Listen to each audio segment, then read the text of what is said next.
Hey guys, today I'm going to show you how to change the language in Microsoft Loop. Let's get started. First, go to loop.cloud.microsoft/learn.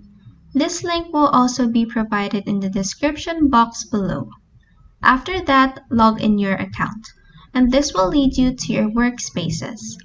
In here on the top right corner, click on the settings icon, then click settings from the drop-down menu.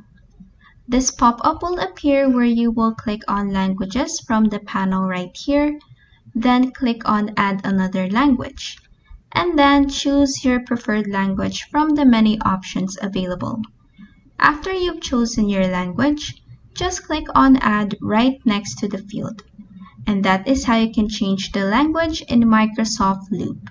If this video helped you, please like and subscribe for more helpful tutorials.